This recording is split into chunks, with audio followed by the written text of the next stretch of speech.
Europa, o de Estados Unidos, porque tenían toda su economía abocada al esfuerzo de guerra. Entonces este proceso sustitutivo de importaciones, este desarrollo de industrias en la Argentina, se ve potenciado. Y la crisis social también se ve potenciada, porque hay empleo, pero es muy mal pago y no tiene ningún tipo de regulación. A todo esto, las circunstancias del Pacto Roca-Runciman y demás, no solamente que generan una fuerte corrupción, les recomiendo, si quieren, esa clásica, la película Asesinato del Senado de la Nación, llegan a asesinar, llegan a entrar una patota policial y le pega un tiro a un senador en el medio del recinto, en una sesión, por querer investigar u oponerse a lo que se llamaba el negociado de las carnes. Y en ese marco, la intelectualidad del radicalismo proscripto comienza a tomar un tinte fuertemente nacionalista y surge una corriente de jóvenes intelectuales llamada Forja, Frente de Orientación Radical de la Joven Argentina, de la cual formaban parte, entre otros, Raúl Scalabrini Ortiz, Arturo Jaureche, Deodoro Roca, varios jóvenes intelectuales, ¿sí? Y venía surgiendo también un fuerte nacionalismo, pero menos democrático, más vinculado a la derecha, que era el que había gobernado a Uriburu a dar el golpe, que comienzan a denunciar las condiciones de entrega o de semicolonialismo en la cual se encontraba sumida la Argentina. El gobierno conservador de Ramón Castillo decide la neutralidad argentina ante la Segunda Guerra Mundial. Dentro de la sociedad y dentro también de las Fuerzas Armadas había una fuerte tensión entre los sectores que pretendían que el país fuera partidario de los aliados y los sectores que pretendían que el país fuera partidario del eje, y de Alemania, los países fascistas. El gobierno decide la neutralidad, entre otras cosas porque la neutralidad permitía al país seguir comerciando, seguir exportando. Sí, otro mito es que Perón decide la neutralidad porque era partidario del nazismo. Esto no es así, no podría haber sido así. O sea, Perón asume la presidencia cuando la guerra ya había terminado. Y asume la vicepresidencia del gobierno de facto unos meses antes de que termine la guerra. Bien. La guerra lo que hace entonces, la Segunda Guerra Mundial, de la cual Argentina no participa, es profundizar este proceso de nacimiento de pequeñas industrias, profundizar la llegada de estos trabajadores despolitizados del interior, ¿sí? Que comienzan a ser llamados cabecitas negras, y peyorativamente, y generar saldos acreedores, ¿sí? O sea, la Argentina exportaba durante la guerra, pero obviamente no cobraba. Entonces la Argentina era un país, como lo sigue siendo, deudor, tradicionalmente deudor. Durante la Segunda Guerra Mundial, la Argentina sigue siendo deudor, sigue debiéndole tanto a estados como fundamentalmente a bancos privados, británicos en su mayoría, pero al mismo tiempo comienza a tener saldo comercial acreedor, sobre todo con el Estado británico, el cual no podía cobrar durante la guerra. Bueno, el golpe del 43 entonces asume con la promesa de remoralizar la patria, terminar con la corrupción, terminando durante la década infame, terminar con la entrega del patrimonio del país en base al Pacto Roca-Runciman, mantener la neutralidad argentina y cuando una vez normalizado el país, llamar a elecciones. Dentro de este golpe propiciado por este grupo de oficiales unidos, esta sociedad secreta militar llamada GO, en la cual emerge la figura de Perón y va tomando cada vez más protagonismo. Resulta ser que Perón había sido enviado en su función de militar en 1938 a Europa, a estudiar el mundo. Ya la guerra comienza en 1939, pero ya era un hecho, 1 o 2 años antes, que iba a haber una segunda gran guerra. Lo mandan a Perón como observador a Italia, a Alemania, a Francia. Y allí Perón ve el mundo que venía, toma contacto con las formas de organización que estaban prosperando en Europa, tanto del fascismo como de los movimientos marxistas o comunistas. Y cuando vuelve, y cuando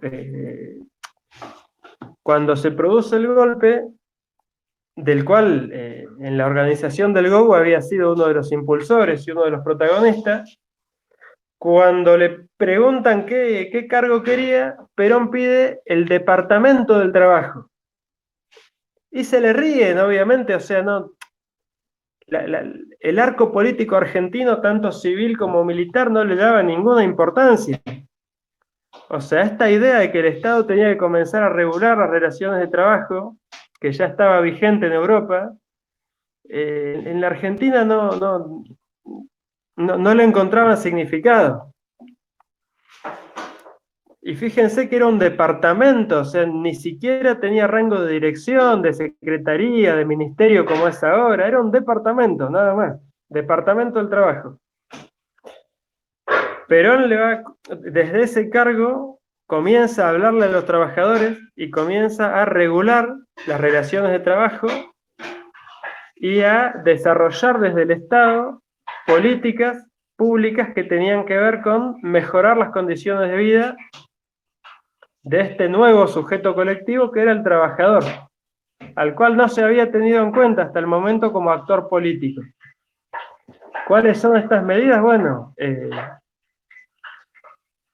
el descanso dominical, el aguinaldo, las vacaciones pagas, la jubilación, ¿sí? Previo a eso, algunos sindicatos o algunos grupos de trabajadores habían desarrollado cajas de jubilación privadas.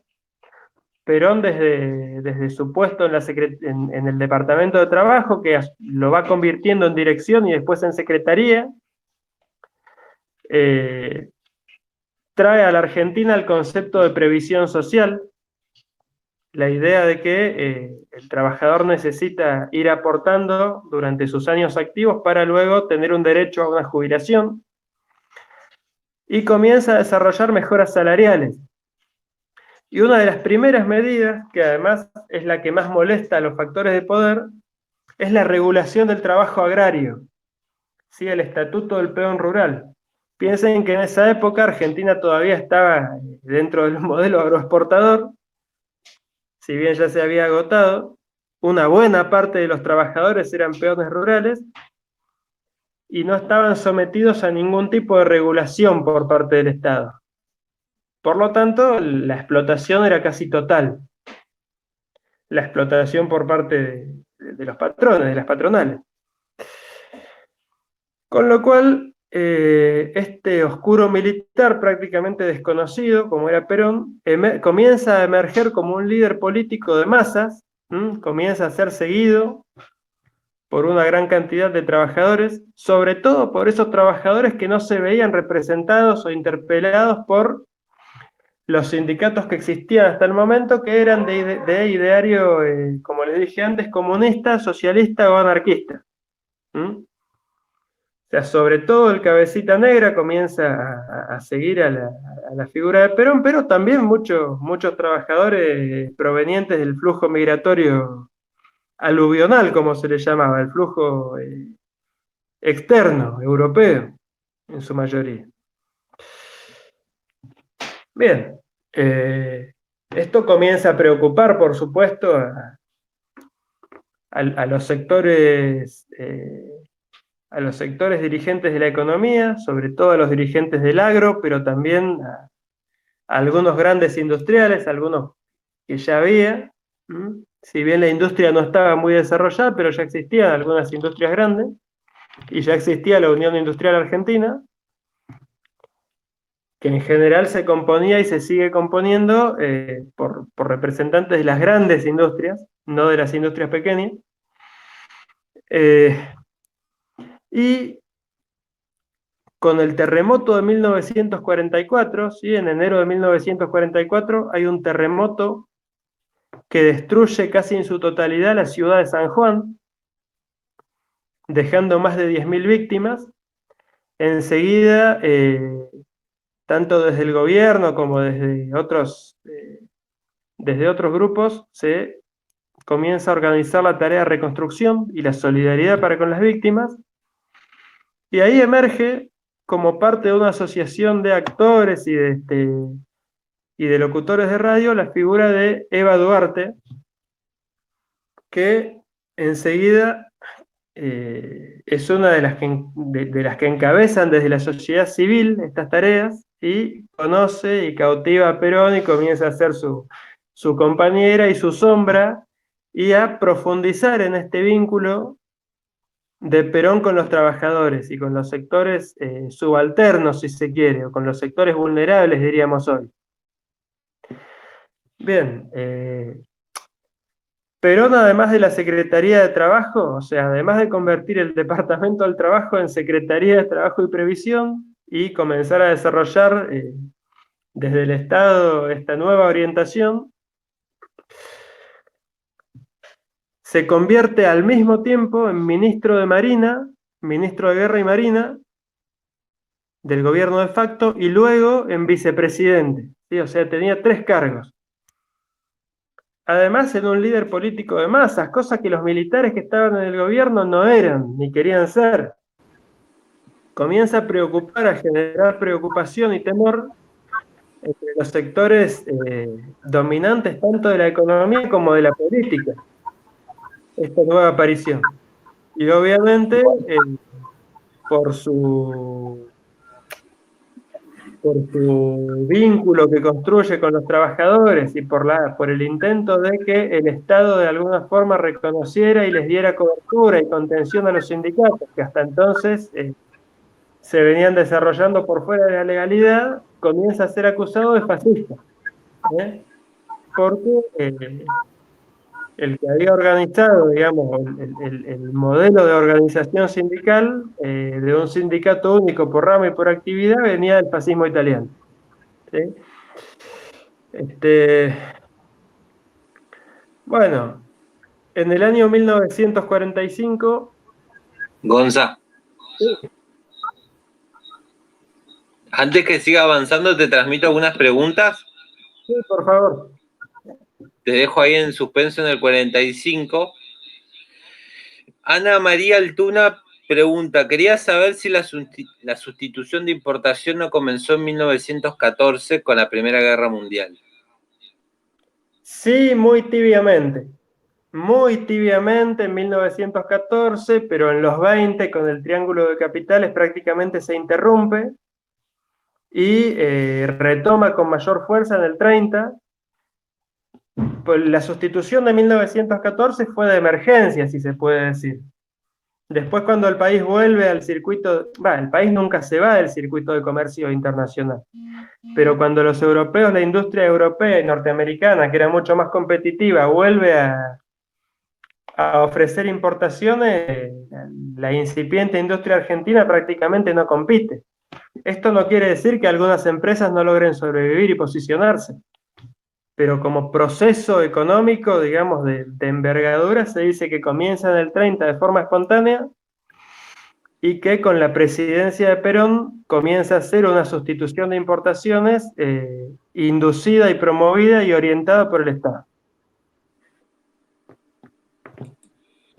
Bien, acá Fernando, que había hecho una consulta en relación a si el peronismo podía cambiar hacia una democracia representativa, hace una aclaración.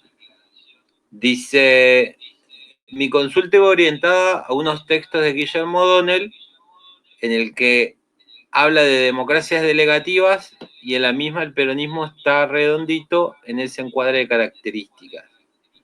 Por eso mi pregunta era si el peronismo puede cambiar de una democracia delegativa a una democracia representativa. Está bien. Bueno, la democracia delegativa, justamente O'Donnell, que es era un gran politólogo, diría que el mejor politólogo argentino y que desarrolla muchísimos conceptos de los cuales estudiamos y nos nutrimos. O'Donnell, al igual que muchos colegas y muchos analistas, cae en eso de pretender comprender los fenómenos políticos latinoamericanos en base a categorías eurocéntricas. A mi modo de ver, esto es una opinión personal. Entonces, entiende un mal funcionamiento de las instituciones representativas, ¿sí?, como democracia delegativa, con un fuerte acento sobre el poder ejecutivo, con niveles de ciudadanía de baja intensidad, con liderazgos fuertes que no logran institucionalizarse, y obviamente dentro de estas características está el peronismo, como están, yo diría, casi todos, o sea, gran parte de los partidos políticos y de los liderazgos argentinos terminan cayendo en esto, ¿sí?, en funcionamientos delegativos, como gran parte de los fenómenos políticos latinoamericanos terminan cayendo en lo mismo.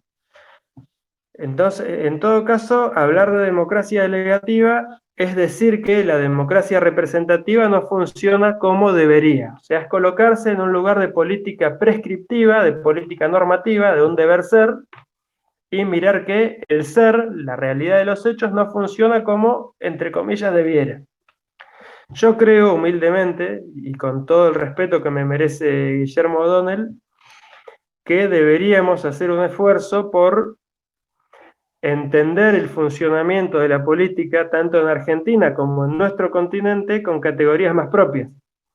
Porque si no, el resultado es que siempre vamos a funcionar mal porque no encajamos.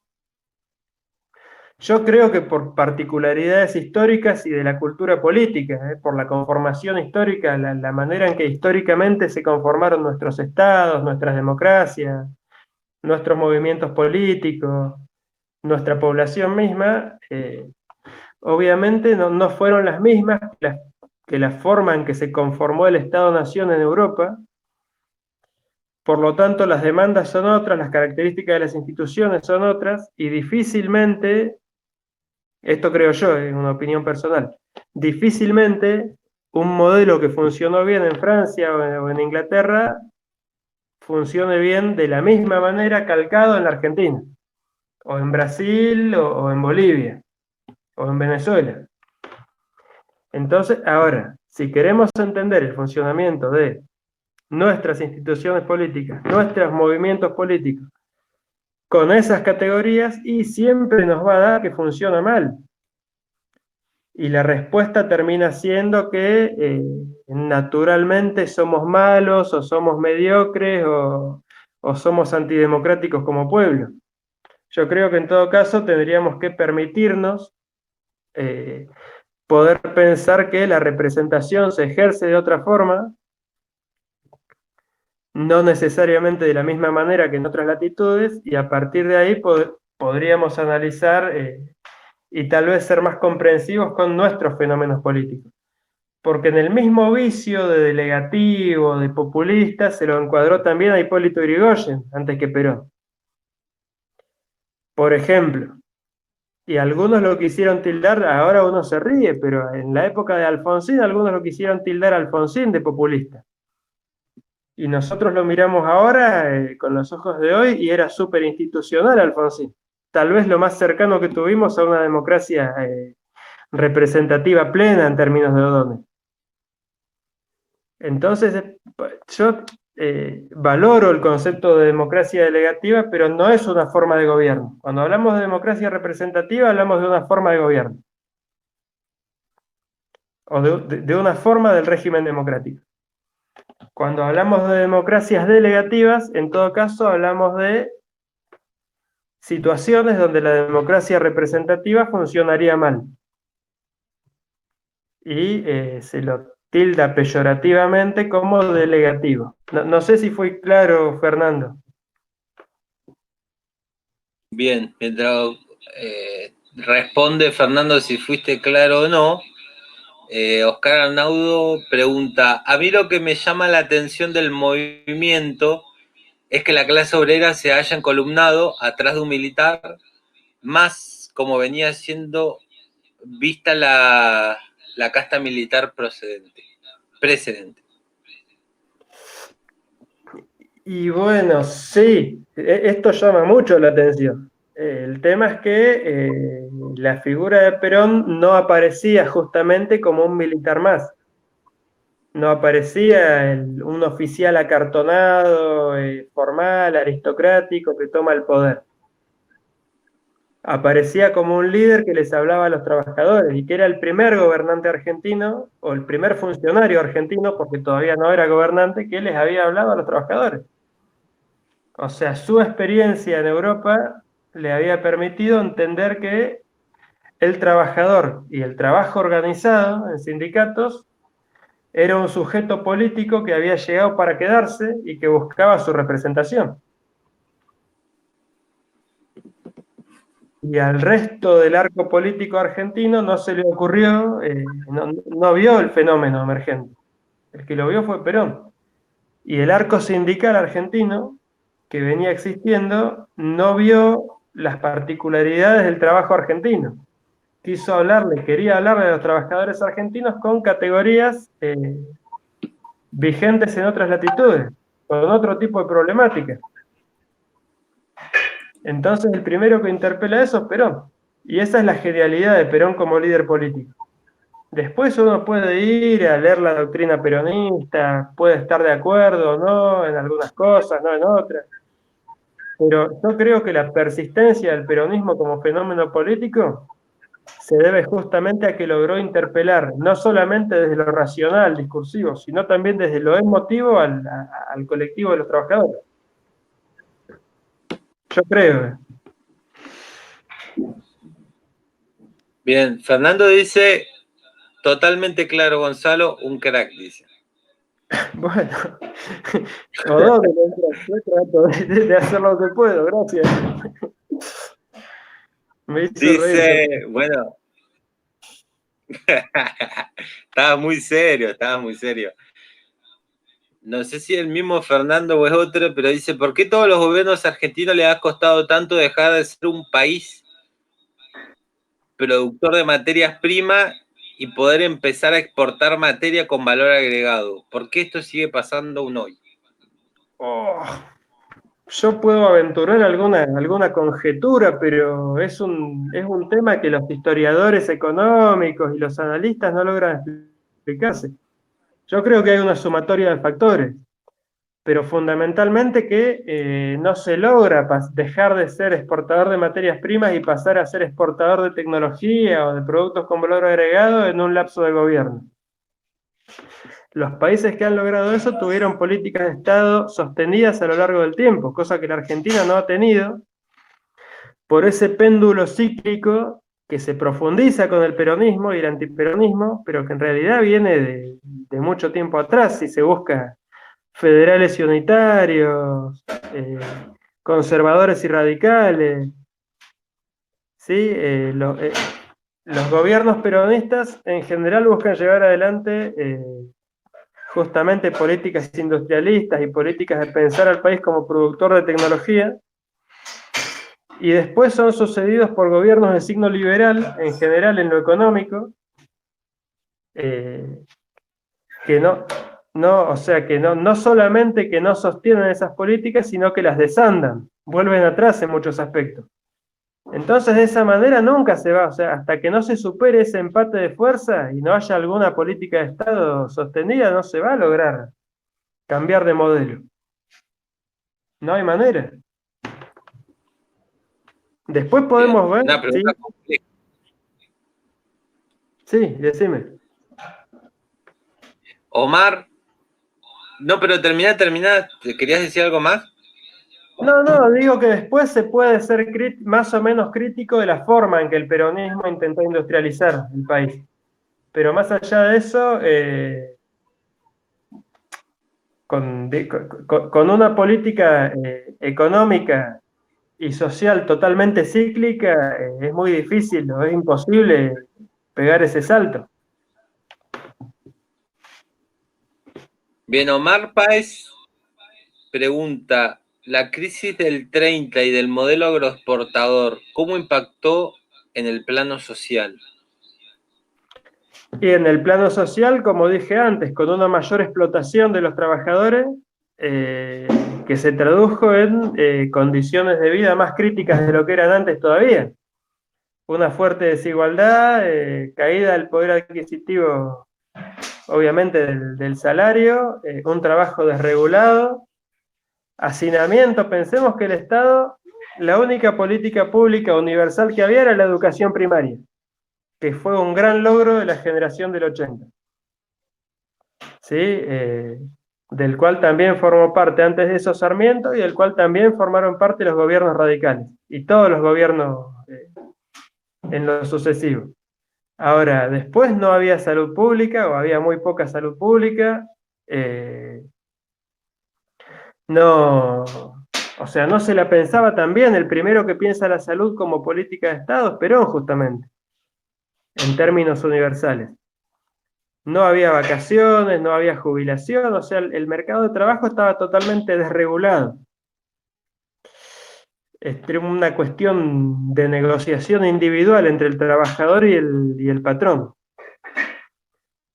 Y bueno, las condiciones de vida de los trabajadores urbanos eran el conventillo, el hacinamiento, la tuberculosis. De hecho, hay datos del propio ejército de la década del 30, donde decían que más de la mitad de los varones en condiciones de acceder al servicio militar obligatorio no podían hacerlo porque no les daba la aptitud física, ya sea por malnutrición o por enfermedad. Esas eran las condiciones sociales del modelo agroexportador, sobre todo cuando se agotó, y de la crisis del 30.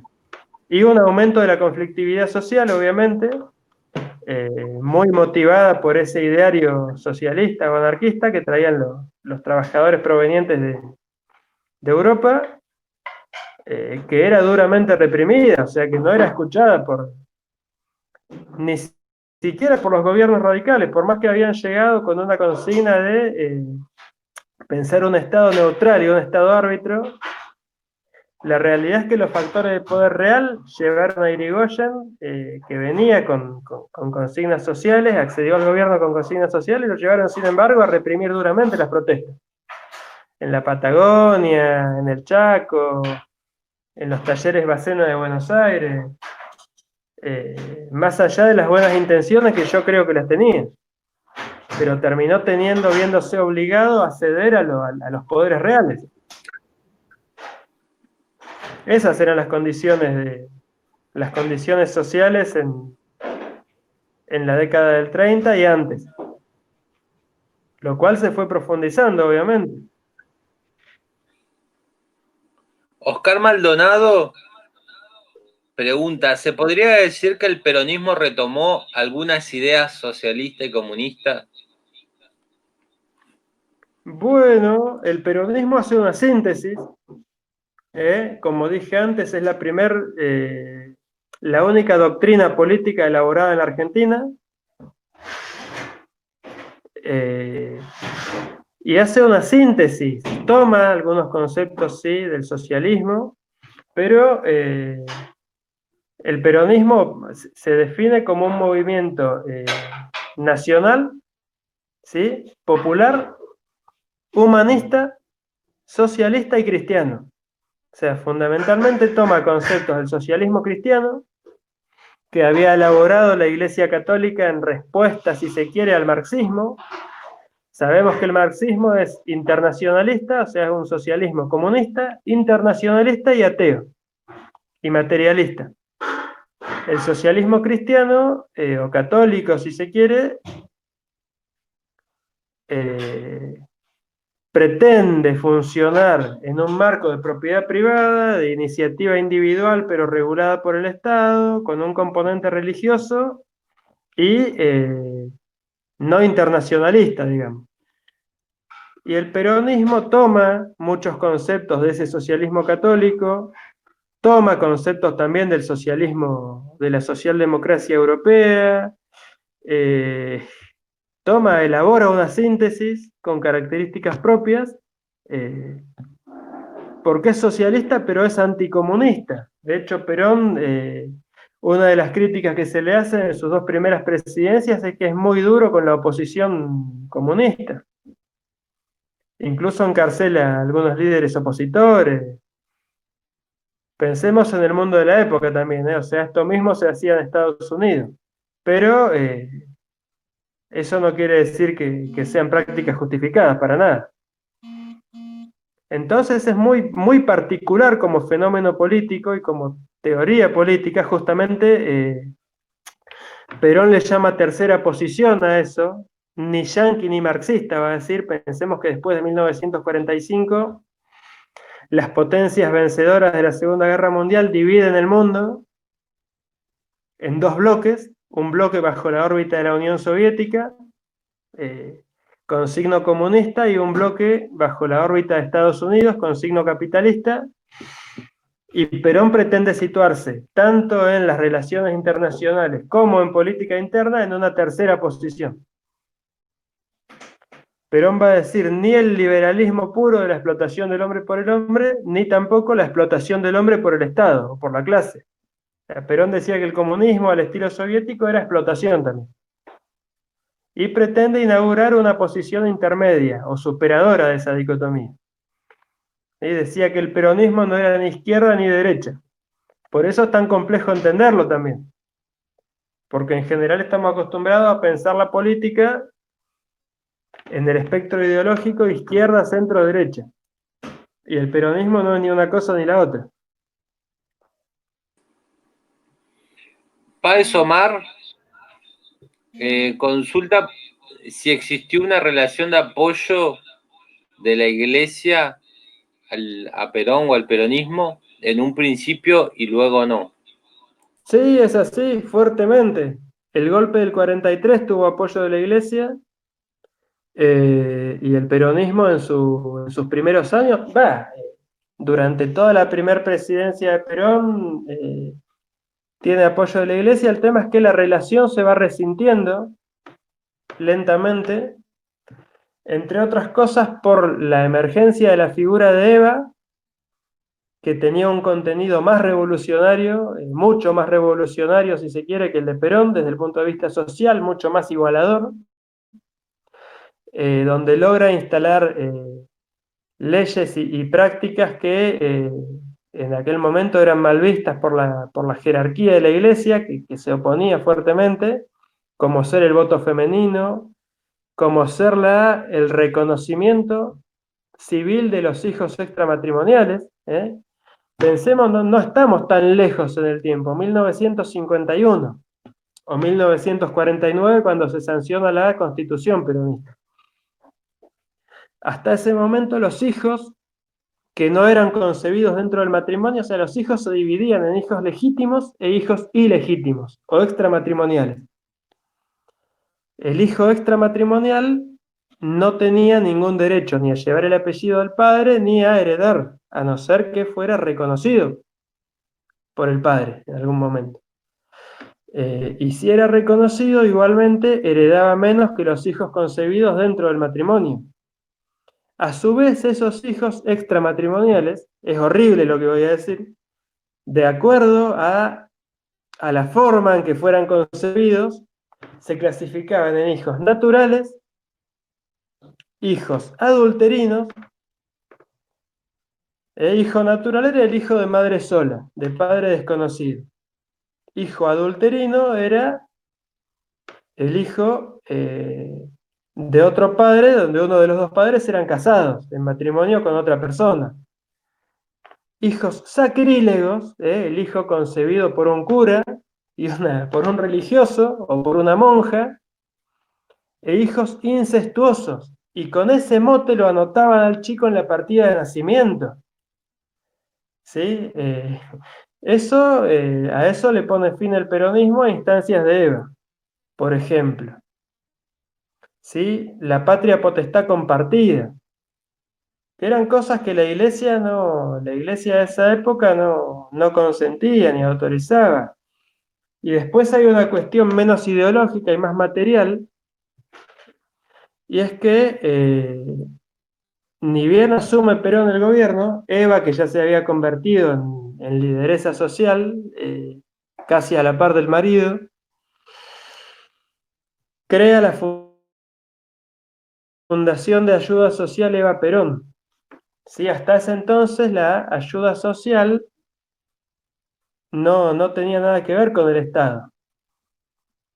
Eva no solamente que crea la Fundación de Ayuda Social, sino que Perón le da rango de ministerio a bienestar social, o sea, inventa en la Argentina el Ministerio de Bienestar Social, con lo cual la ayuda a los más necesitados deja de ser la caridad que practicaba y controlaba la Iglesia y pasa a ser una política de Estado. Entonces no solamente hay cuestiones ideológicas, sino que hay intereses de por medio, que comienzan a resentir esa relación, al punto de que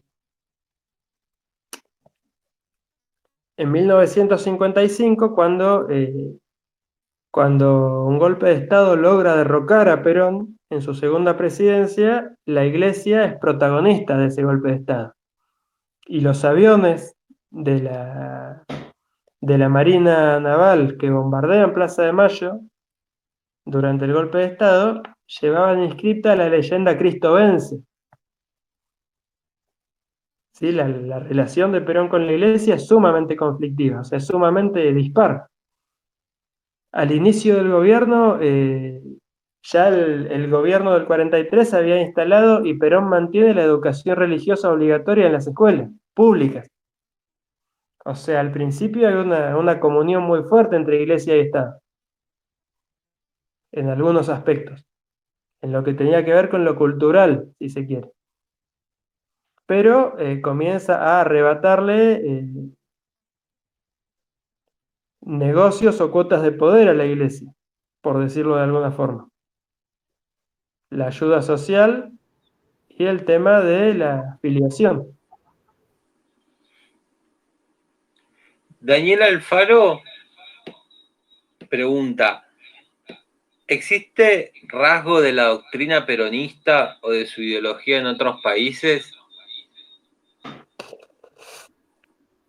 Se pueden encontrar rasgos similares, por eso hablaba de empezar a pensar Latinoamérica desde categorías de análisis propias, lo que se llama pensamiento decolonial. Se pueden encontrar movimientos de tipo, si se quiere, nacional popular, o sea, que combinan lo social con caracteres democráticos y con reivindicaciones de tipo nacional a lo largo de toda Latinoamérica. Ninguno, a mi entender, tan profundo en la transformación social que llevó adelante como fue el peronismo, ni con un cuerpo teórico político o doctrinario político tan desarrollado como el peronismo. Pero se pueden encontrar en la misma época y después también, por ejemplo, el cardenismo en México, ¿sí? El gobierno de Lázaro Cárdenas. Lo de Brasil es diferente, pero Getúlio Vargas toma algunas cuestiones, ¿sí? Con la idea del Estado Novo, el Estado Nuevo, Ibáñez del Campo en Chile, justamente Perón propicia con esos dos gobiernos de Chile y de Brasil, comienza a propiciar una integración comercial, la formación de un bloque sudamericano, que se ve truncada, obviamente, por golpes de Estado en los tres países. Pero hay paz extensor en Bolivia, hay una oleada de gobiernos con reivindicaciones similares. Bueno, y si vamos al plano contemporáneo, a ver, por ejemplo, Chávez hizo una reivindicación muy fuerte del peronismo. Si bien yo creo que el chavismo tiene características diferentes, todos tienen características diferentes. Pero Perón se ocupó de hacer algo de exportación ideológica, sobre todo impulsando, no solamente impulsó la organización sindical en la Argentina, sí, en diferentes grados, ¿sí? Sindicato de base, federación y confederación, que es la CGT, que nuclea todos los sindicatos, nuclea, después, bueno, surgieron otras centrales, sino que propició también movimientos de trabajadores a nivel latinoamericano y a nivel mundial, federaciones de ese tipo. Entonces hubo algo, aunque muy poco, de exportación ideológica. No al nivel de la que tuvo, por ejemplo, el socialismo cubano, si nos vamos a plantear en América Latina, pero sí la hubo. Influyó porque además Argentina no solo que fue pionera en las reivindicaciones laborales, sino que Argentina en esa época y antes de eso era por lejos el país con mayor nivel de alfabetismo de América Latina, junto con Uruguay, pero digamos la relación de fuerzas, el peso específico de cada uno era muy distinto. Eh, y Argentina además se convirtió durante el peronismo, ya lo venía impulsándose desde antes la industria editorial y durante el peronismo con las políticas ya de la industrialización promovida por el Estado, Argentina se convierte en un polo editorial exportador de libros, no solamente a nivel americano, sino a nivel mundial. Entonces era vista en el continente con cierto alcance de potencia regional de segundo orden. Así que sí, alguna influencia tuvo. Silvana pregunta, ¿podría explicar las intenciones de Perón cuando lanzó el primer plan quinquenal? Bueno, me está obligando a avanzar. Habíamos llegado a 1945. Si no hay otra Me metió pregunta, presión, me metió presión. sí, sí, sí. Si no hay otra pregunta, arranco para ese lado. Sí, hay más, pero si quería ir a dormir hoy, No, no. a ver, mira, acá, bueno, Oscar Arnaudo agradece una respuesta. Esther Alanís dice, Perón hace política social en ese entonces, no política, más bien justicia social, es una acotación. Sí. Silvana pregunta más abajo si se diría que fue un Estado benefactor. Sí, claramente, claramente. De hecho, con ese concepto de justicia social, Perón inaugura el Estado benefactor en la Argentina, que llega, se puede decir, hasta 1990. Sufre un embate muy fuerte con la última dictadura, pero el formato de Estado benefactor y de Estado interventor llega hasta 19, o sea, la estocada final se la da Menem. Hay una vuelta, obviamente, con el gobierno de Néstor Kirchner, pero ya con otras características diferentes, porque el mundo es diferente. Pero sí, sí, claramente, es un Estado benefactor. Bueno, Oscar Arnaudo hace acá igual una pregunta en relación a lo que hablabas hace un ratito nomás. Dice, como ejemplo, ¿el gobierno de Chávez en su momento puede tener su fundamento en la doctrina peronista? Es decir, ¿es posible que estos líderes latinoamericanos se hayan fijado en esta forma de gobierno? En el caso de Chávez, sí, porque él abiertamente lo planteó y además el origen social de Chávez, digamos, es muy parecido al de Perón. Era una persona proveniente, si bien Perón, digamos, no tuvo un origen pobre, eh, pero sí tuvo un origen subalterno, digamos, un origen de clase media, no tenía un origen en las grandes familias aristocráticas o oligárquicas de la Argentina. Y tuvo una formación militar y una formación en estrategia de guerra y en historia militar, que es muy similar a la que tuvo Hugo Chávez. O sea, en ambos casos la pertenencia a la Fuerza Armada les sirvió como vehículo de ascenso social y en ambos casos tuvieron un arribo tardío y sorpresivo a la política. No eran políticos de carrera, ni Perón ni Chávez. Y además sí, Chávez reivindica muchas veces al peronismo. Ahora, yo creo que las características del chavismo, o de la llamada revolución bolivariana, o socialismo del siglo XXI, dentro de esa tensión entre marxismo y capitalismo, dentro de esa pretensión de superarla, el chavismo está un poco más cerca del marxismo que lo que estuvo el peronismo. Pero tampoco es marxismo, es otra cosa. Yo pondría la categoría de populismo latinoamericano o de movimientos nacional populares latinoamericanos y ahí los metería a los dos y a otros también. Bueno, Oscar Arnaudo más abajo dice, en resumen, ¿le habló una clase social que estaba hasta el momento dejada de lado? Sí, totalmente.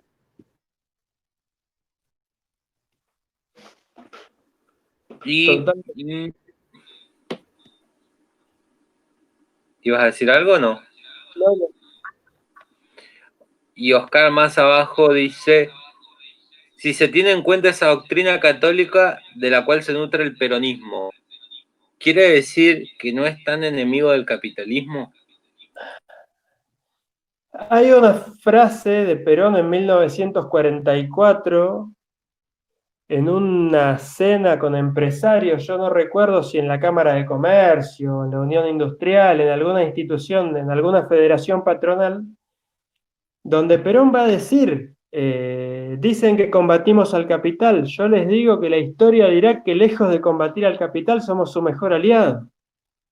¿Sí? O sea, Perón plantea, el peronismo se plantea dentro del capitalismo como modo de producción, pero de un capitalismo, él va a decir con justicia social, y de un capitalismo, por lo tanto, apoyado en el mercado interno, de un capitalismo donde el industrial o el productor gana porque el consumidor es un trabajador bien pago, si se quiere, o un trabajador que está en condiciones de convertirse en empresario, en pequeño empresario.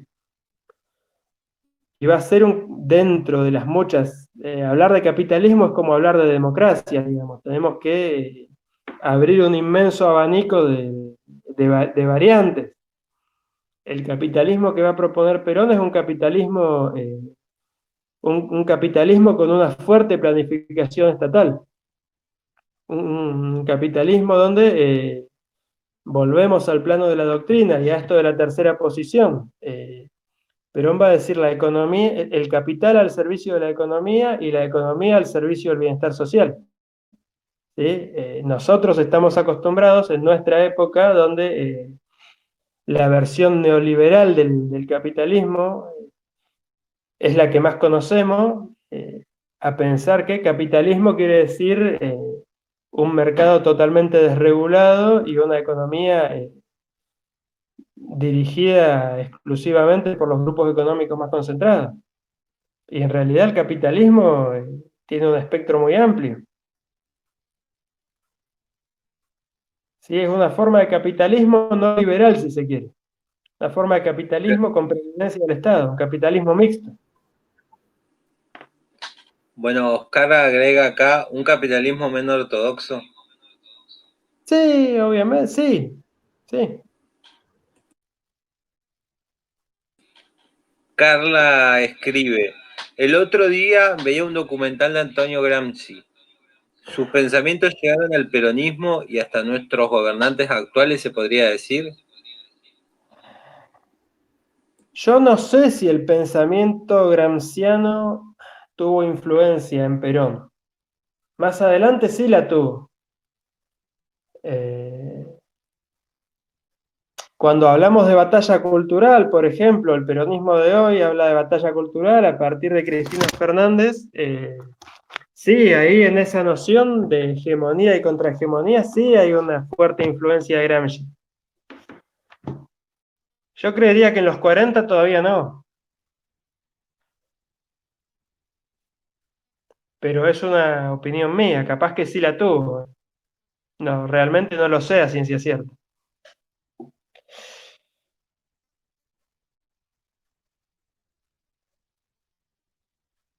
Estoy leyendo acá una pregunta de Fabián, pero no entiendo por ahí cómo la redactó. La leo, vos quizás, Gonza, la entiendas. Dice, en los textos habla sobre una UCR con poco uso de violencia en base a los adeptos de distintas clases, nunca con todas. El peronismo, ¿cómo encara el uso de la fuerza?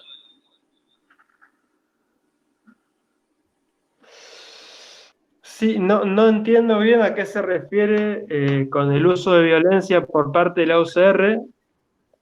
Me imagino que tiene que ver con la pretensión, sobre todo de Irigoyen, de un estado árbitro, un estado neutral entre las relaciones del trabajo y el capital, y con la realidad que lo lleva a ceder y reprimir. Ahora bien, tanto el radicalismo como el peronismo reivindican el papel del Estado. ¿Sí? Son movimientos que se enrolan dentro del nacionalismo con diferentes grados, el peronismo con mayor profundidad, si se quiere, y que legitiman al Estado. ¿Sí? A diferencia del marxismo, por ejemplo, que plantea que el Estado tiene que extinguirse, el peronismo y el radicalismo no. Entonces, por lo tanto, van a hacer uso del monopolio de la fuerza. En el caso de Perón, además, desarrolla fuertemente la industria defensiva, las industrias militares. Y tanto Perón como Irigoyen piensan, por ejemplo, la necesidad del abastecimiento de combustible, o sea, la necesidad de que el petróleo fuera nacional y de que fuera casi monopolio del Estado por un tema defensivo, primero que nada. Después por un tema de tener energía para la economía y para los consumidores, pero fundamentalmente por una cuestión de defensa, ante un escenario de un mundo que estaba permanentemente en guerra. Bueno, acá Fabián aclara. Irigoyen en ocasiones usó la fuerza. Irigoyen no tenía todas las clases amigas, por ejemplo, las clases obreras.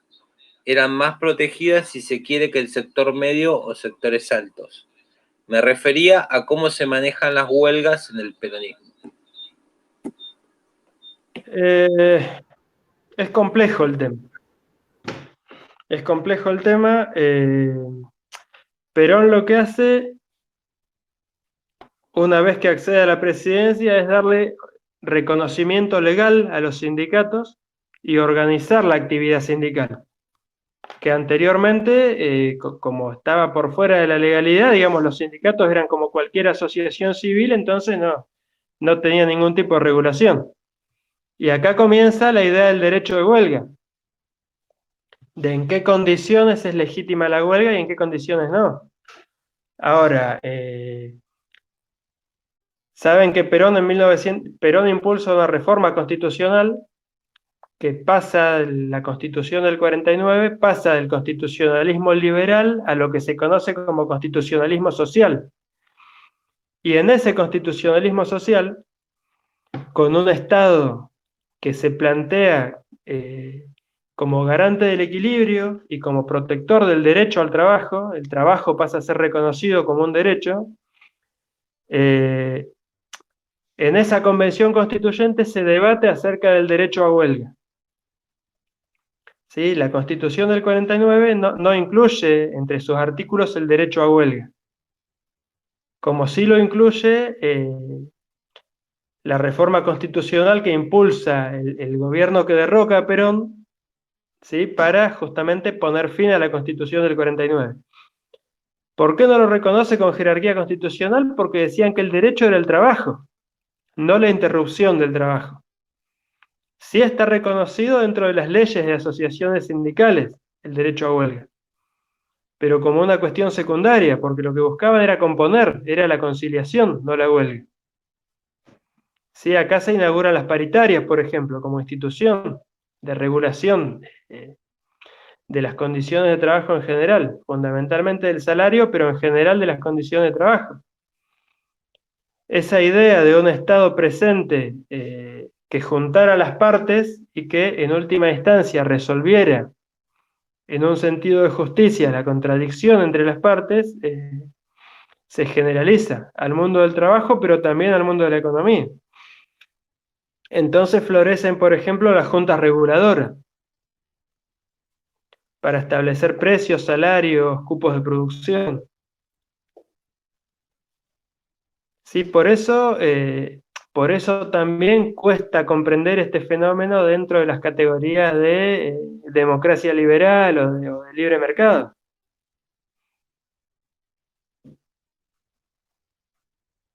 Bien, Gonzalo. La única pregunta que quedó pendiente es la que estaba referida al plan quinquenal. Bien, bueno. En 1945 entonces se produce una fuerte movilización opositora, reclamando, exigiendo al gobierno el inmediato llamado a elecciones, el alejamiento de Perón y el retroceso en algunas medidas sociales, agitando el fantasma del comunismo. ¿Sí? A ver, a Perón por izquierda lo corrían de fascista y por derecha lo corrían de comunista. No era ninguna de las dos cosas. Pero bueno, ocurre esta movilización que toma el nombre de Marcha por la Constitución y la Libertad, en septiembre de 1945, con bastante adhesión. El gobierno se asusta. Perón era vicepresidente de la nación de ese gobierno. El gobierno se asusta. Dentro de las Fuerzas Armadas que gobernaban había sectores que se oponían a la figura de Perón o que lo veían con temor. Logra la renuncia de Perón y lo encarcela. Y ahí se produce, lo encarcela en la isla Martín García, y ahí se produce, con un fuerte protagonismo de EVA, de Evita y de muchos sindicatos, una concentración muy masiva, una marcha muy masiva de trabajadores hacia la ciudad de Buenos Aires, hacia Plaza de Mayo, que es el famoso 17 de octubre, donde piden por Perón, piden por la liberación de Perón.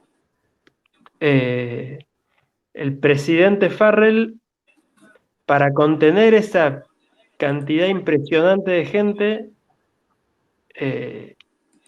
no, hay muchas anécdotas, digamos, muchos titulares de los diarios de la época, de La Nación, de la prensa, hablando de aluvión zoológico, de los negros que se lavaban las patas en la fuente de Plaza de Mayo, un montón de anécdotas pintorescas, digamos, que hablan de el lugar en el cual la dirigencia política y económica tenía a las clases trabajadoras.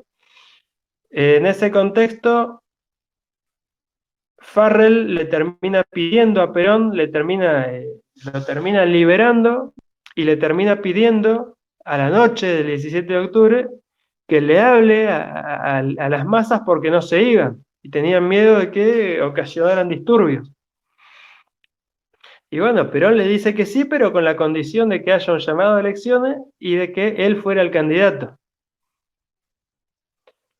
Y en esas circunstancias, bueno, se da la fórmula Perón-Quijano. Quijano era un radical irigoyenista. Perón no tenía partido. ¿Sí? Algunos sindicatos crean el Partido Laborista para impulsar la candidatura de Perón. Y en oposición a Perón, recuerden que el radicalismo ya estaba dividido desde la década del 20. El irigoyenismo más nacionalista y de tinte más social, y los partidarios de Alvear, que habían conformado el radicalismo antipersonalista, con un tinte más oligárquico, más conservador, más republicano, si se quiere también. Si vamos a hablar de republicanos y populistas, el irigoyenismo es más populista y el antipersonalismo es más republicano. Irigoyen y Alvear ya estaban muertos los dos en 1945. Se forma la llamada Unión Democrática, que era la representación política de los diferentes partidos y actores que habían concurrido a la Marcha de la Constitución y la Libertad, donde convergían radicales antipersonalistas, conservadores, socialistas, demócratas progresistas, comunistas. ¿Sí? Los socialistas y los comunistas veían en Perón algo parecido al fascismo. Recordemos que la Unión Soviética se había enfrentado a Alemania en la Segunda Guerra Mundial. Y la elección se polariza. Y resulta ser que el embajador de Estados Unidos, Braden, no se sabe bien por qué, porque desde el punto de vista diplomático es inexplicable que un embajador apoye a un político en campaña en un tercer país, pero Braden va a recomendar públicamente votar a la fórmula de la Unión Democrática. Con lo cual Braden le hace la campaña a Perón prácticamente, además de todas las medidas sociales que Perón había impulsado desde el gobierno militar. Pero la consigna de campaña es Braden o Perón, digamos, en un clima de reivindicaciones nacionalistas fuertes, de antiimperialismo. Obviamente Perón gana, Perón Quijano gana, y lleva adelante con mayor profundidad su plataforma política, que no era otra, yo no les dije que en 1944, a instancias de Perón, el gobierno de facto convoca a un grupo de expertos, tanto militares como civiles, para pensar el diseño del Estado y de la economía en el mundo de posguerra. ¿Sí? Ya se sabía que la guerra iba a terminar, que el mundo iba a ser diferente, y crean el Consejo Nacional de Posguerra, formado fundamentalmente por integrantes del GO, o por civiles que lo apoyaban, o sea, por militares nacionalistas, pero por expertos de distintas áreas.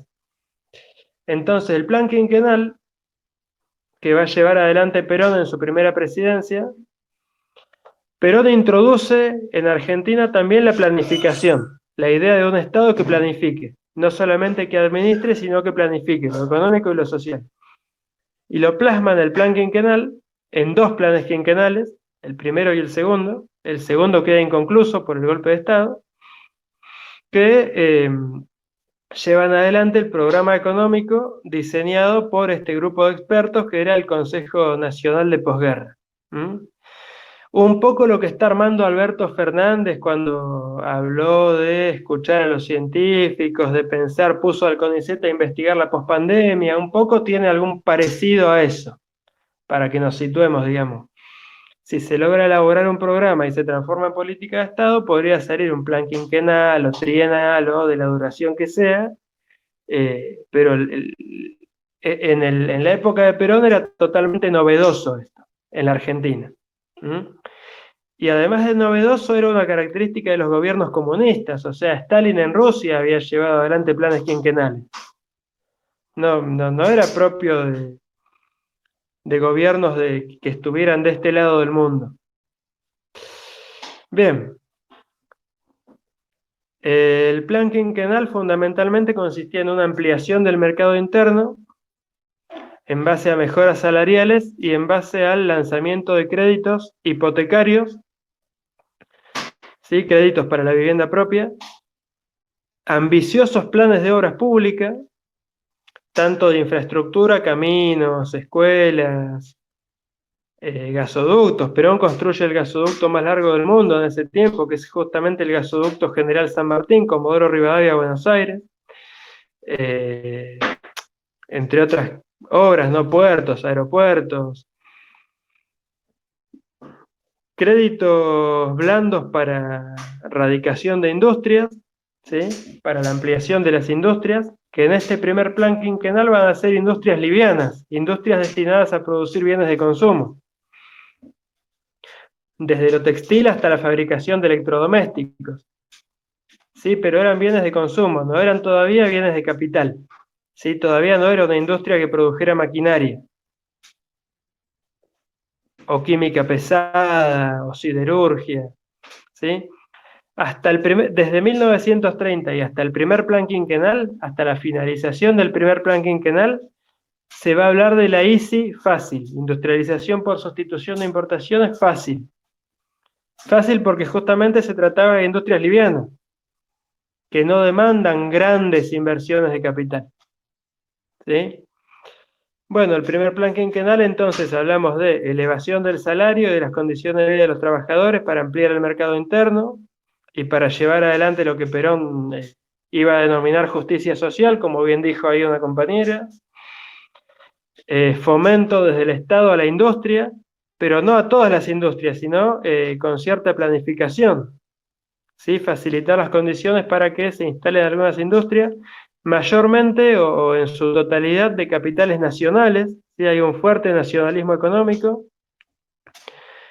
Obras públicas, obras de infraestructura, planes de vivienda, crédito hipotecario para la vivienda y nacionalización y estatización de sectores estratégicos de la economía. ¿Cuáles eran los que le permitieran al Estado tener un rol orientador y planificador en el sistema económico? ¿Sí? O sea, un mercado, pero ya no libre, sino regulado. ¿Sí? Un capitalismo regulado. Y un capitalismo con fuerte componente mixto y con fuerte componente estatal. ¿Sí? Un equilibrio, si se quiere, entre la iniciativa privada y la iniciativa estatal. Entonces, se estatizan los ferrocarriles que estaban en manos británicas, se estatizan las empresas de servicios públicos, telefonía, electricidad, se crea gas del Estado, ¿sí? O sea, se potencian las redes de gas, tanto doméstico como para las industrias. Se nacionaliza, esto es muy importante, se nacionalizan los transportes, ¿sí? Que a partir del pacto Roca-Runciman estaban en manos británicas. Se potencia fuertemente la flota mercante, la marina mercante, y se nacionaliza el comercio exterior. ¿Sí? Con lo cual, la Argentina integra todo el circuito comercial. ¿Sí? Los buques eran de bandera del Estado y de propiedad del Estado, los seguros eran del Estado, el Estado compraba la producción, o la mayoría de la producción, y era el que se encargaba de exportarla. Con lo cual también era el que se encargaba de asegurar el abastecimiento del mercado interno a un precio razonable, de alimentos, de materias primas, de insumos para la industria. Perón va desarrollando desde el gobierno su cuerpo doctrinario, esto también es interesante, ¿sí? A diferencia de la mayoría de las teorías políticas que se escriben primero y se buscan aplicar después, Perón va escribiendo a medida que gobierna, de alguna forma, y desarrolla esto que llama justicialismo o tercera posición, que como les dije antes, en lo internacional era ni yanqui ni marxista, y promover las relaciones entre países no alineados, si se quiere, entre países que no fueran ni potencias capitalistas ni comunistas, y en lo interno va a llevar adelante las famosas tres banderas del peronismo: justicia social, como ya dijimos, independencia económica, que tenía que ver con esto, con la nacionalización de los sectores estratégicos de la economía y un rol director por parte del Estado, y el correlato de la justicia social y de la independencia económica, que va a ser la soberanía política. ¿Sí? Perón va a decir, o la doctrina peronista va a decir, que si no hay justicia social y si no hay independencia económica, el pueblo no podría ser soberano, no podría ser artífice de su propio destino. ¿Sí? Y la justicia social, bueno, va a ser este intermedio, digamos, esta idea de empoderamiento del trabajador, esta idea de que todos los sectores sociales, pero fundamentalmente el trabajo como columna vertebral, participen a través de sus organizaciones en la toma de decisiones del Estado. Por eso decimos que el peronismo da un paso más en la democracia representativa o en la democracia liberal, porque le agrega este tipo de representaciones funcionales en la creación de juntas reguladoras por sector o en la creación de consejos económicos y sociales, ¿sí? Consejo del salario, donde estuvieran sentados los representantes de los sindicatos y los representantes de las patronales y el Estado. Entonces, en este primer momento, Perón va a pensar el Estado como una mesa de cuatro patas en la cual formaran parte los trabajadores organizados, los empresarios organizados, o los factores económicos organizados, las Fuerzas Armadas y la Iglesia como factor espiritual, si se quiere. Si este va a ser un poco el andamiaje de representación política que piensa la doctrina peronista, y a esto le llama comunidad organizada. ¿Dónde va a pensar un gobierno? Va a pensar un Estado centralizado, perdón, un gobierno centralizado o unificado en su acción, un Estado organizado, ¿sí?, en sus diferentes instituciones, y un pueblo libre.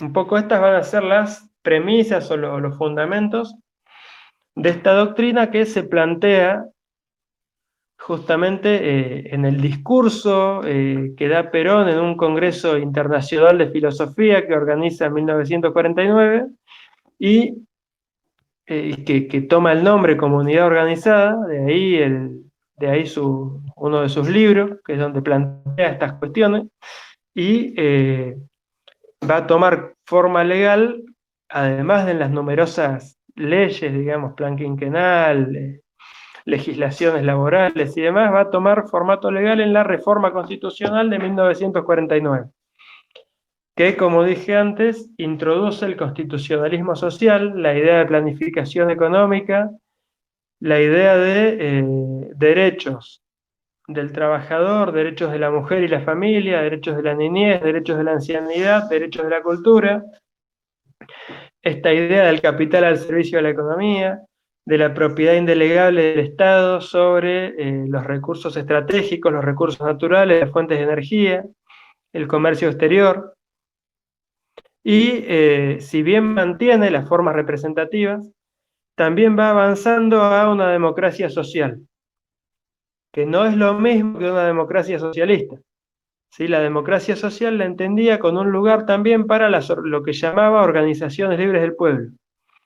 Sindicatos, clubes, asociaciones civiles de distinto tipo, cámaras patronales, con espacio de representación en la toma de decisiones, sobre todo en lo que tiene que ver con la vida económica y social del Estado.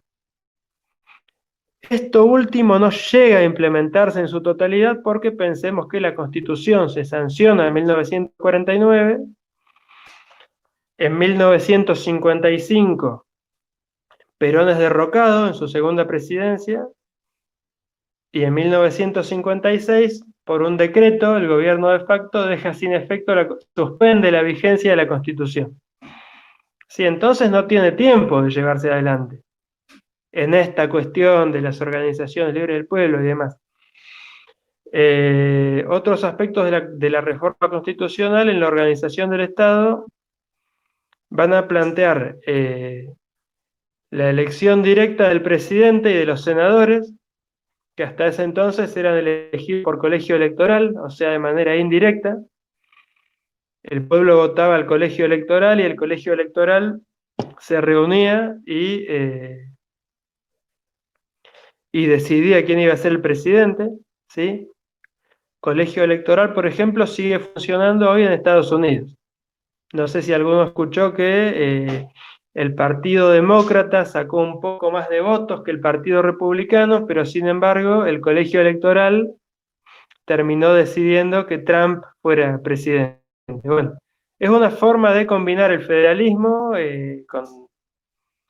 con el principio de igualdad del voto, ¿sí? El colegio electoral. Bueno, la Constitución del 49 establece la elección directa, o sea, anula el colegio electoral, tanto del presidente como de los senadores, y establece la reelección indefinida del presidente. ¿Sí? Sabemos que antes de eso, y después también, no había reelección en la Argentina. ¿Sí? La reelección recién se vuelve a establecer en 1994 y por un solo periodo. La Constitución del 49 planteaba la reelección indefinida, con lo cual muchos críticos van a decir que era un instrumento de Perón para perpetrarse en el poder. Otra acusación, digamos, recurrente es que los peronistas quieren perpetrarse en el poder. Habrán escuchado en más de una oportunidad decir eso.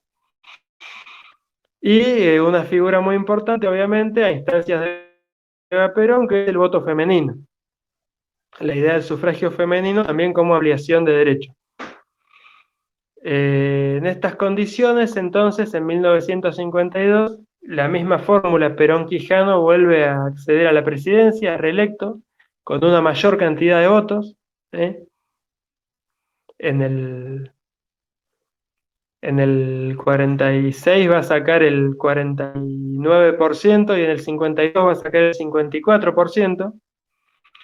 Y una cuestión fundamental también de independencia económica, que además va a ser el primer acto de gobierno de Perón cuando asume en 1946, y sin el cual no hubiese podido llevar adelante su programa.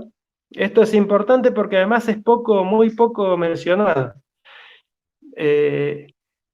Recuerdan que les dije que Argentina tenía un saldo acreedor en el exterior, en Gran Bretaña fundamentalmente, pero que era incobrable porque a raíz del daño económico de guerra, los ingleses, o sea, Gran Bretaña, había decretado la inconvertibilidad de su moneda. Entonces no lo íbamos a cobrar en oro, sino en papel. Toda la deuda, digamos que todo el crédito que Argentina tenía por haber exportado materias primas durante la guerra. Y al mismo tiempo Argentina le debía plata fundamentalmente a capitales británicos. ¿Sí? Entonces Perón lo que hace es pagar la totalidad de la deuda externa, con ese saldo incobrable, digamos, con ese saldo acreedor argentino. Manda a todos los cónsules, a todos los agentes económicos a comprar todos los títulos de deuda. O sea que el país que es la única etapa de la Argentina durante la cual tuvimos deuda cero, lo cual le permite disponer de la totalidad del resultado del comercio exterior. Bien, para 1950, recuerden que hablamos de elevación de vida de los trabajadores, de fortalecimiento de la clase media, de desarrollo del mercado interno en base a darle a los trabajadores capacidad de consumo. Ahora, ¿qué pasa? Ese mercado interno, que era chico, se agota rápidamente, ¿sí? Porque además las cosas en ese tiempo se hacían para durar, ¿sí? No sé si alguien todavía conserva alguna heladera, bueno, los lavarropas no tanto, pero algún producto de ese tiempo, capaz que todavía funciona, ¿sí? La idea de obsolescencia programada de las máquinas todavía no estaba desarrollada. Entonces el mercado interno consumidor de artículos industriales livianos se agota de alguna forma. Si bien Perón busca exportar, busca convertir a Argentina en país exportador, obviamente no podía competir con la industria norteamericana, que además, justamente a raíz de ese conflicto Braden-Perón, Estados Unidos monopoliza la ayuda de posguerra a los países europeos mediante el Plan Marshall, donde obviamente favorece a sus productos que eran competitivos con la Argentina. O sea, Argentina, fíjense que produce lo mismo que Estados Unidos, producía materias primas de climas templados y quería producir manufactura. Obviamente, los que ganaron la guerra fueron ellos y iban a priorizar su economía. Con lo cual le cuesta fuertemente a Perón y no logra convertir a Argentina en un país exportador industrial. Y a esto se suma 2 años seguidos de sequías y de muy malas cosechas, 1950 y 1951, con lo cual aparece una crisis económica.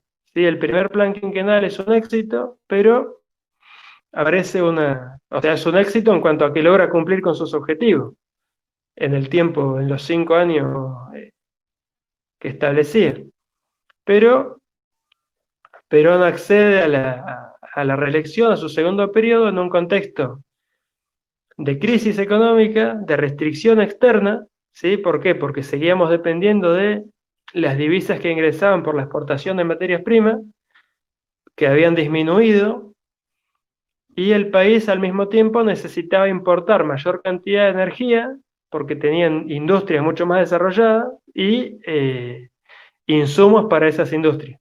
Entonces Perón se plantea el segundo plan quinquenal, que consistía en una inversión más grande de capitales públicos para desarrollar lo que se llama industrias pesadas, ¿eh? Que son las industrias que producen maquinarias e insumos para la industria liviana.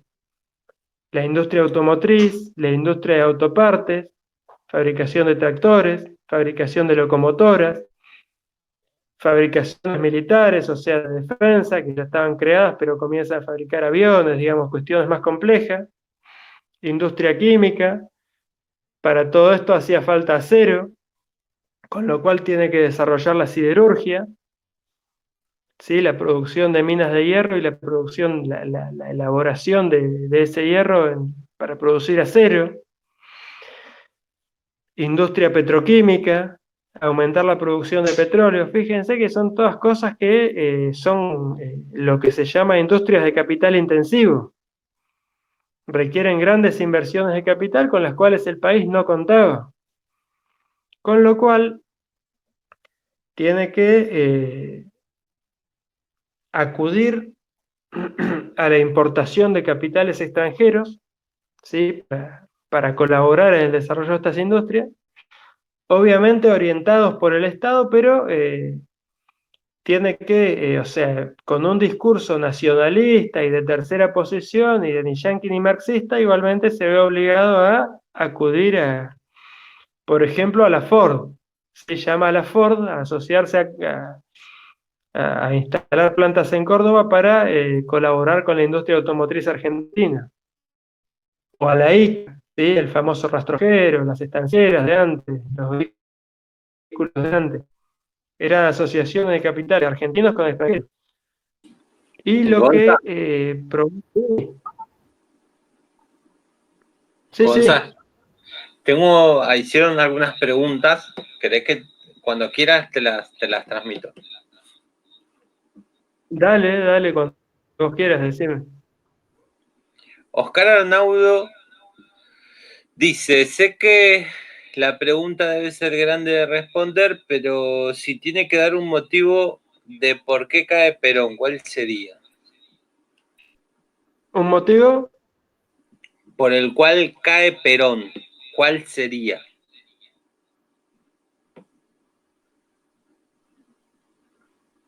Y cae porque un golpe de Estado logra derrocarlo.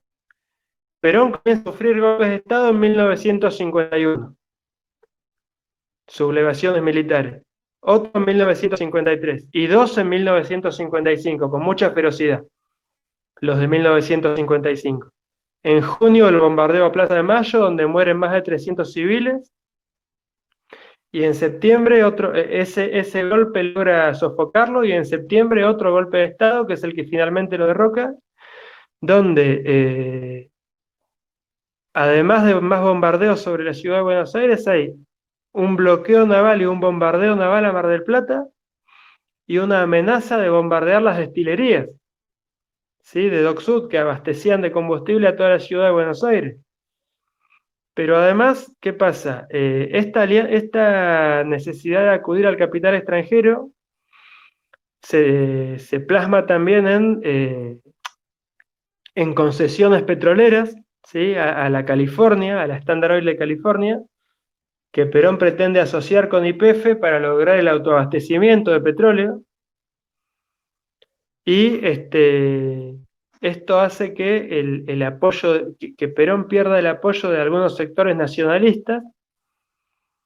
En ningún momento hay un retroceso en las medidas de otorgamiento de derechos y de mejoras salariales, pero sí hay un congelamiento durante el segundo plan quinquenal, o sea, se deja de avanzar, con lo cual algunos sindicatos le van retaseando el apoyo, pero fundamentalmente el conflicto con la Iglesia es el que desestabiliza la balanza. Entonces los factores de poder o algunos factores de poder como las Fuerzas Armadas, una parte de las Fuerzas Armadas y gran parte de la Iglesia Católica se vuelven opositores. A esto obviamente se suma la oposición de los grupos económicos más concentrados, que eran la Sociedad Rural y la Unión Industrial.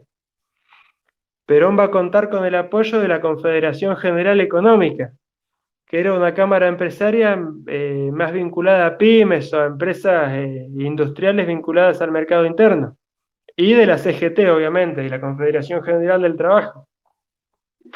Pero va a tener una oposición de algunos sindicatos socialistas que quedaban y de la Unión Industrial, y de la Iglesia y de la sociedad rural. Con lo cual los poderes económicos fogonean un golpe de Estado al cual adhiere la Iglesia y crean una parte importante de las Fuerzas Armadas. Y un factor importante en el disciplinamiento y en la relación con los trabajadores y con toda la sociedad, que era Eva Perón, muere en 1952. Con lo cual Perón pierde esa figura que era fundamental. Esther Alanís le agrega un comentario.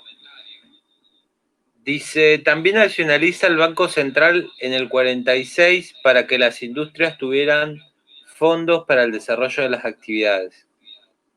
Sí, eso es fundamental, gracias Esther. Por ahí son muchas cosas y a uno se le va pasando por alto, pero sí, junto con la cancelación de la deuda externa, nacionaliza el Banco Central, o sea, echa a los directores ingleses, digamos, y logra con esto y con la nacionalización del comercio exterior disponer de la emisión monetaria y disponer también de las divisas, o sea, tanto el manejo de los dólares o de las libras que ingresaban por las exportaciones como el manejo del peso para canalizarlo al salario, a la obra pública y al crédito industrial, sí, totalmente, y al crédito hipotecario. Sí, por eso es importante, por ejemplo, yendo a la actualidad, yendo a hoy, la reforma de la ley de entidades financieras y la reforma de la Carta Orgánica del Banco Central, ¿sí? Para que el Estado pueda libremente disponer tanto de la divisa como de la emisión monetaria, que son instrumentos de soberanía. Después el Estado lo puede usar bien o mal, eso es otra cosa. Pero son instrumentos de soberanía económica. Bueno, Esther Alanís también hace otro comentario más abajo. Dice, claro, la comunidad organizada era una democracia participativa, también humanista porque reconoce y garantiza los derechos de las personas. Sí, aspiraba a eso. Oscar, en relación a la pregunta que te había hecho del golpe del 55, pregunta por los motivos ideológicos del golpe. Dice que está interesado en saber sobre eso. Fundamentalmente, los detractores de Perón hablaban de la segunda tiranía. Sí, hablaban de que era fascista, de que era comunizante, de que estaba terminando con las instituciones de la República.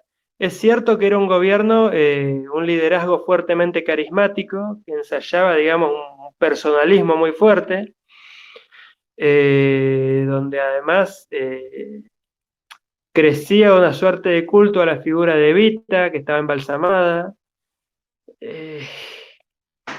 Es complejo, pero fundamentalmente son liberales, digamos. Fundamentalmente es esa tensión permanente en la Argentina entre los que entienden la democracia en un sentido más populista de soberanía del pueblo y los que entienden la democracia en un sentido más republicano, si se quiere, como un ámbito de juego de las instituciones. Ahora, fíjense que esto ya está presente en el dilema entre unitarios y federales en 1820. Ahora, digamos, hay fuertes presiones por parte del capital extranjero también, o sea, ideológicamente viene por ese lado. Ahora,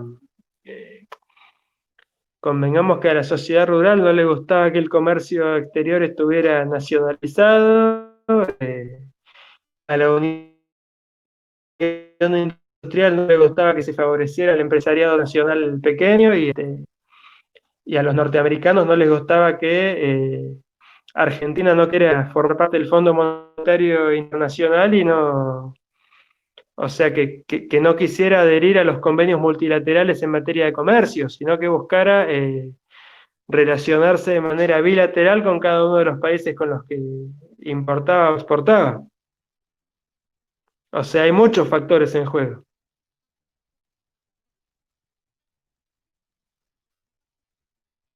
Se había quedado Oscar intranquilo con ese tema.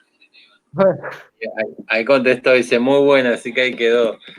No sé si está de acuerdo o no, pero por lo menos le respondiste la inquietud. bueno. Bien, Gonza. ¿Algo más quedó? ¿Preguntas no hay más?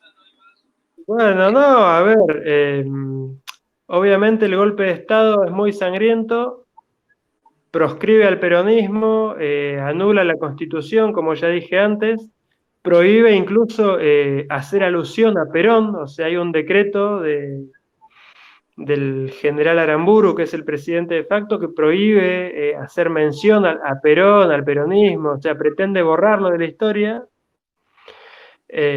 interviene los sindicatos, persigue, encarcela a dirigentes peronistas. Perón se ve obligado a ir al exilio, pasa por Paraguay, por Panamá, termina recalando en España, donde permanece hasta 1973, en que recién puede volver al país y llevar adelante su tercera presidencia. El gobierno de facto proscribe al peronismo. En lo económico, devalúa la moneda, liberaliza, digamos, vuelve a desregular el tema del comercio exterior, profundiza, digamos, la tendencia a asociarse con el bloque occidental, con el bloque capitalista. La devaluación hace que se pierda poder adquisitivo del salario y se pierda alguna conquista social de los trabajadores y encarece los servicios públicos. No los privatiza, pero los encarece, digamos, encarece las tarifas. ¿eh?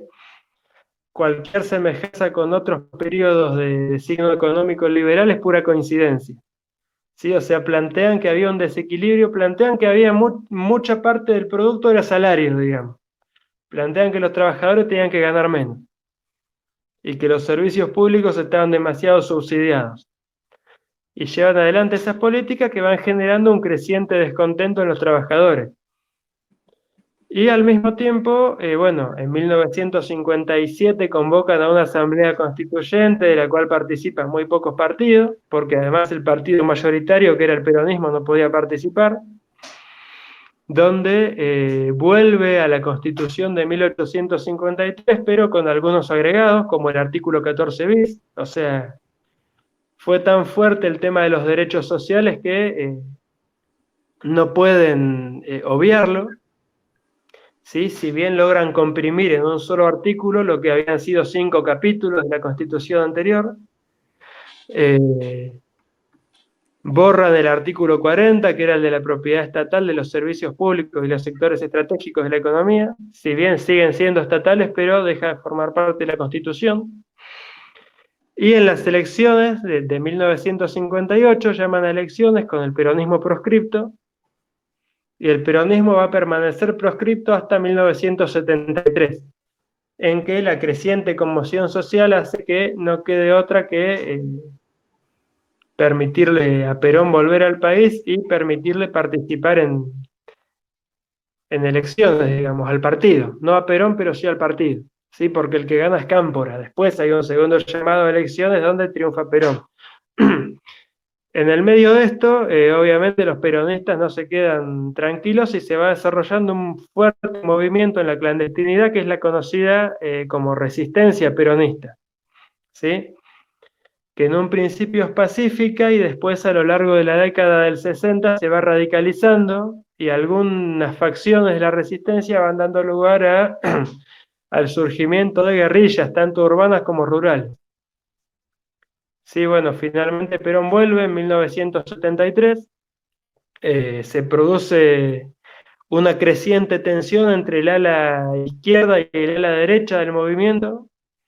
A los pocos meses de su tercera presidencia, Perón fallece, quien era su compañera de fórmula, su tercera esposa, María Estela Martínez de Perón, conocida como Isabel, que en un creciente desborde termina siendo derrocada por otro golpe de Estado, que es el de la última dictadura cívico-militar, la última y la más sangrienta y la más liberal también en sus políticas económicas, que es la de 1976, que además de terminar con la vida de 30.000 argentinos, de desaparecer a 30.000 argentinos, de llevar al exilio a más de 2 millones de compatriotas, eh,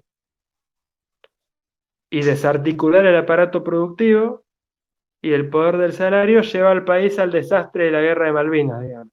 Pero bueno, estos son otros capítulos ya. Me estoy adelantando mucho como para ponerle un cierre.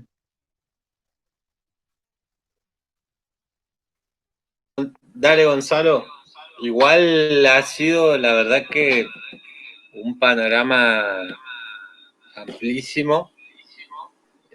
Has pasado por muchos temas, has soportado el vendaval de preguntas que generalmente hacen acá los y las estudiantes de ICSE. Y te la bancaste bastante bien, Gonzalo, ¿eh? Estás ileso. Bueno. Así que bueno, gracias por charlar con nosotros, por haber aceptado la invitación. No sé si vas a aceptar otra después de este trato, pero te agradecemos por la charla de hoy. Vamos a hacer como el otro día, pude grabar parte de la charla porque realmente grabar con el Jitsi es una pelea, pero lo que pude grabar de la charla, que es gran parte de ella, vamos a hacer como hicimos con las anteriores, la subo al aula virtual, la voy a linkear desde YouTube. Y quiero decirte que acá están diciendo muy buena la charla, Esther, muy buena la charla, dice Oscar.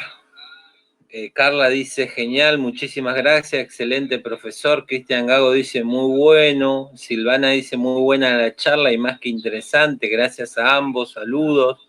Josefa de Sarmiento, muy buena la charla, interesantes datos que no tenía. Sí, dice Oscar, muchas gracias. Bueno, saludos. Que te anime, dice Oscar que te animes a otra charla. Sil Ponce dice gracias por el espacio, se hace poco. También dejaron sus saludos, se retiraron hace un ratito porque tenían que hacer otras cosas.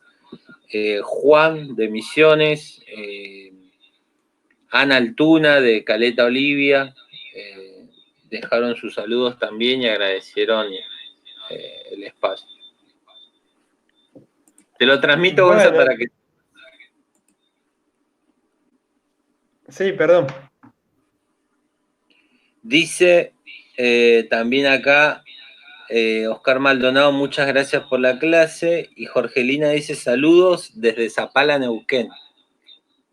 Te estás regionalizando, Gonza. Sí, no, con varios de ellos, con Jorgelina particularmente, tuvimos bastante contacto por correo electrónico. Me alegro que hayan podido acceder finalmente a la carrera y que se sigan sosteniendo. Para mí es un gusto estar acá. Espero sí que la próxima charla sea presencial y ya que hablamos de peronismo, con unos buenos choripanes, por lo menos, un vino, algo de eso. Claro. No, y bueno, esto que estamos haciendo acá, o sea, la educación superior gratuita y restricta también es una conquista del primer peronismo, de ese peronismo de 1949. Así que bueno, y bueno, creo que hablé también de lo que se le criticó digamos, de las consecuencias adversas, si se quiere. Podemos extendernos mucho más porque es una cosa sumamente amplia y sumamente compleja, pero bueno, ya es tarde y ya estuvimos un buen rato hablando, ¿no? Vamos a dejarte ir descansar y nuevamente gracias. Y bueno, nos estaremos, como dijiste vos, esperemos reencontrarnos en algún espacio presencial, aunque como habrás visto, muchos de los que estuvieron escuchando hoy son de otras localidades. Y bueno, eso es bueno, eso habla también, ¿no? Del alcance de la modalidad a distancia, a pesar de las muchas dificultades que conocemos que hay, ¿no? Pero bueno, me alegro de compartir este espacio. Si les sirvió, me alegro más todavía. Espero que les haya sido útil, que no se hayan aburrido mucho. Y bueno, hasta la próxima. Gracias, Mario.